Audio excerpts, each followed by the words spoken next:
So, because we don't have independent journalists in the world, especially the UK, the USA, France, Italy, Russia, China, and the Israeli state, no one's asking the main important question. Why did the Israeli state ignore a 40-page report between 2022 to 2023 that Hamas had plans to get over the Iron Dome without setting it off?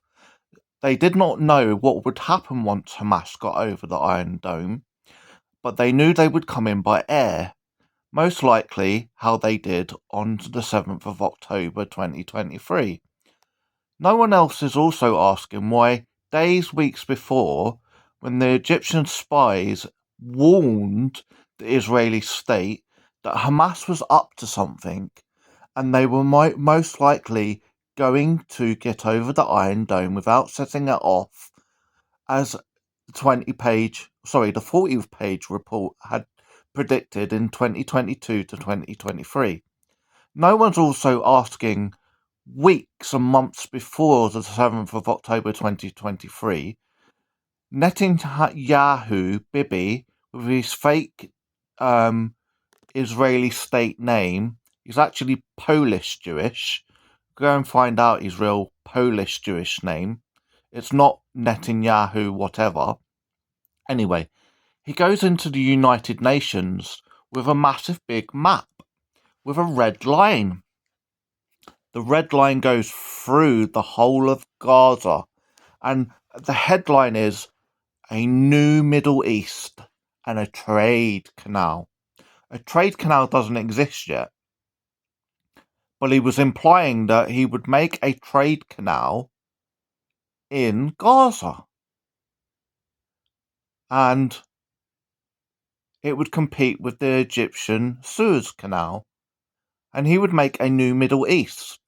Now, if you know anything about Zionism, before it was given Uganda, yes, Uganda, by the Great British Empire, in 1903 or 1906 from memory, you go it, you'll find it.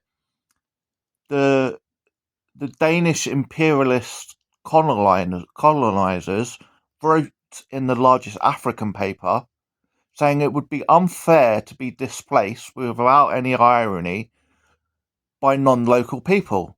Well, Danish people weren't locals to Africa either. This embarrassed the Great British Empire, and they withdrew Uganda. So you're being told by the Zionists that it was all about going back to their ancestral home, Jerusalem and places like that, and creating their own Israeli state. And it was all about the religious connection and their ancestral home and their roots. Well, Uganda was never their home in the first place. They wanted Uganda. They won Uganda by a unanimous vote by the Zionists and the Great British Empire in 1903, 1906. And if it wasn't for the Danish writing in the largest African paper to embarrass the Great British Empire, saying it would be unfair to be displaced and removed by non-local people, without a sense of irony that the Danish weren't local people to Africa, the Great British Empire withdrew it. It's only after World War I and World War II that Palestine becomes an option, for many reasons. Now, also, why are Australian, Canadian, UK, and USA Zionist Jews selling off Gaza already? Selling off Gaza for Zionist Jews, and anyone that's Zionist can buy the land in Gaza. Now, the 7th of October was real. It was really done by Hamas. But it was allowed to be ignored by the Israeli state. It was allowed to be ignored so that they could slaughter and steal the gas. The largest ground gas in the world has been found, yep, you've guessed it, in Gaza.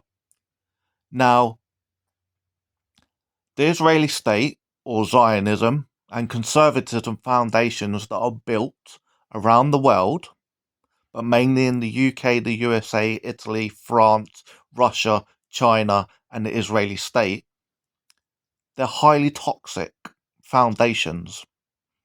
And they're sneaky, they lie, they manipulate, they work with frenemies. And yes, frenemies will shank them in the neck when they need to, and then work against them when they need to. But frenemies also work together. It was not a false flag, the 7th of October, it was real. But what they did was they sent 1 to 4 helicopters and they went, let's enact the 1980s plan. It's better to kill all Israeli Jews than let them be kidnapped. Because if they're kidnapped, they'll find out that Hamas, the Palestinians, the PLO, and all of that aren't as monstrous as we've been told. They're not backward savages after all. They're not all extremists. Yes, every fucking cluster of the human race and religion can have extremists. Every single cluster of 9 billion people can have extremists and backward savages and thugs and bigots. But the majority of people just want to live. They want to live to the day they die. They want to live with dignity and pride and be able to look after themselves, feed their family, feed their friends, feed their society.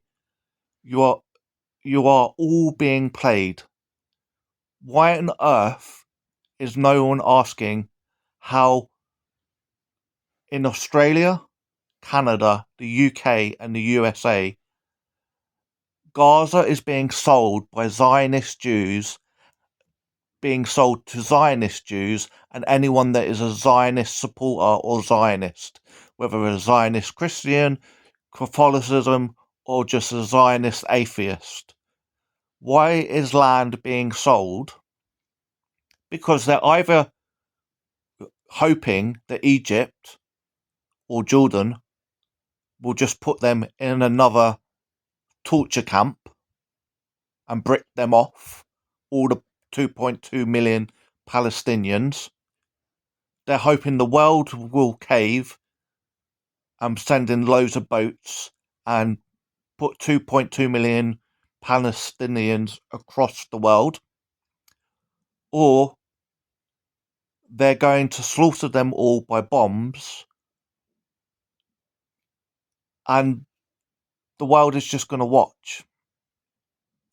Because the world elites, conservatism elite capitalists, Zionists, the religious extremists, that's from the Muslim extremist to the Pope extremist to the Christian extremist. There are extremists in every religion. The elites at the top, the CEOs at the top, they all work together. They want wars. They love wars. Wars. From war, you get new baby booms after we've slaughtered all your children, and then we can re-indoctrinate them. We get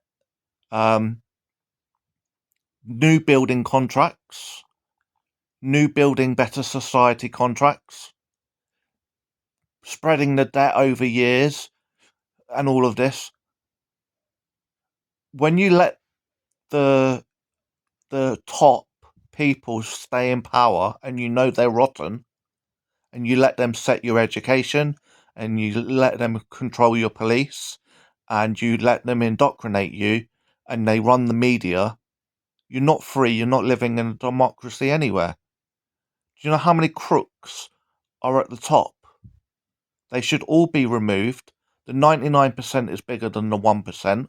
All you have to do is work with the police and the military and remove the rot and start again. It's not difficult. And it really has to be less psychopaths, less sociopaths, and less narcissistic personality disorder sufferers in power. Those personality disorders are toxic. It's time to remove the rot before it goes past Ukraine and Gaza. If it enters Taiwan, wars everywhere, I'm afraid.